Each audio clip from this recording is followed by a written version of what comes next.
A group of highly trained Native American commandos cause trouble for a prominent drug lord on today's Miami Vice.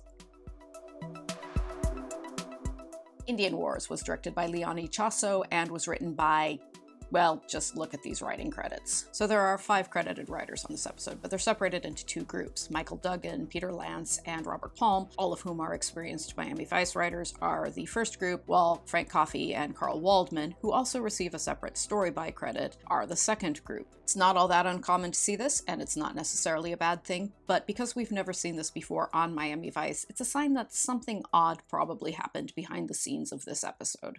The episode kicks off with something we've never seen before on Miami Vice. Castillo is undercover. He's trying to buy cocaine from a dealer named Anthony Acosta, who's played by 1970s rocker Joe Lala of Blues Image. Acosta will only do business with Latinos, so while Hawaiian Chance by Yellow plays, Castillo meets with Acosta while driving a flashy car and dressing like Crockett in a white suit. Later, Acosta and Castillo meet at the Orange Bowl to make the buy, but a group of crossbow-wielding Native Americans in camouflage paint swoop in, hijack a helicopter, and take off with 30 keys of cocaine. One of the Native Americans is killed in the melee. Vice identifies him as a member of the Miccosukee tribe, which is one of Florida's federally recognized tribes. So Tubbs goes undercover as a doctoral candidate working on a thesis about the Miccosukee. He talks to the tribal chief Jumper, who is played by Claude Richards, playwright and tribal elder of the Wautecan Zapotec people. A tribe member named Becky, played by Lorraine Morin-Tora, escorts Tubbs around the reservation and gives him some background information about the Miccosukee. During this sequence, we learn a surprising amount of useful information about how to wrestle an alligator.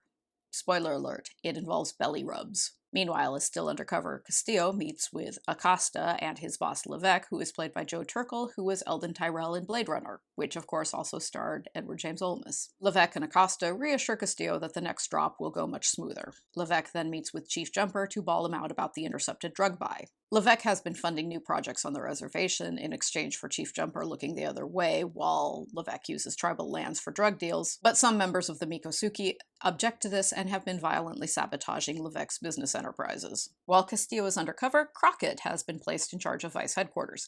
He's doing a good job of keeping things running, though he's chafing at the bit about not being allowed out in the field. He discovers that Chief Jumper's son, Jodan, has a military background, which makes it likely he was one of the crossbow-wielding vigilantes who hijacked the helicopter. Chief Jumper meets with Jodan, who is played by Patrick Bishop, who is the bartender Keoki on Magnum P.I. Jodan yells at his father for accepting drug money from Levesque. Chief Jumper makes the argument that the legal part of the reservation's income comes from legalized gambling and tobacco sales. As long as the tribe is morally compromised anyway, he doesn't view the cocaine as necessarily worse. Jodan gets in Tubbs' face for constantly hanging around the reservation, but then they bond over a shared sense of being historically exploited by white folks, and Jodan welcomes Tubbs into his inner circle. He takes Tubbs out into the swampy bayou, where he and his friends dump all the keys of cocaine they stole from Acosta and Levesque into the water while God's Gift by the Silencers plays. Acosta and Castillo arrange to meet on Miccosukee land for another attempt at a drug buy. When Acosta's men attempt to deliver the coke to Castillo, their airboat hits a landmine set by Jodan and explodes.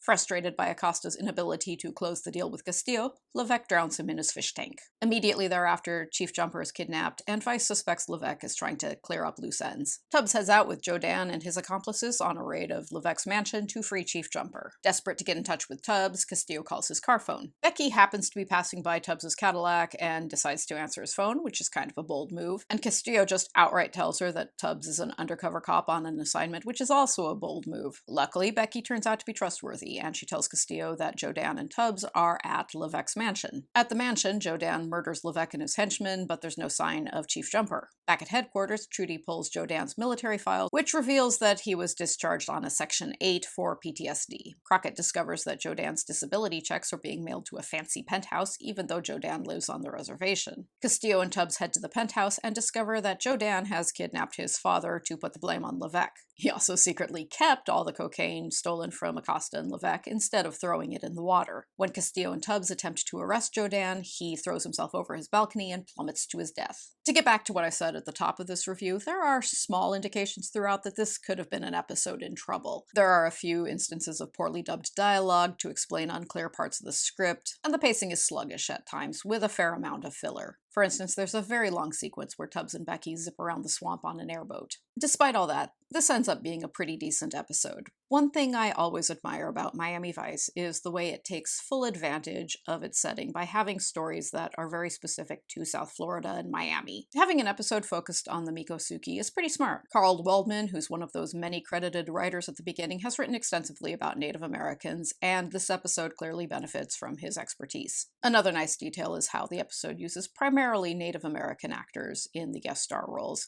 with the notable exception of Patrick Bishop, who is of Irish and Japanese ancestry. There's something compelling about the idea of Native American vigilantes trying to fight the evils that have been brought to their reservation, and it's a good twist to discover that Jodan, the leader of the vigilantes, is actually motivated by simple greed. I'm giving this one 3 flamingos because while there's a lot of potential, there's also room for improvement.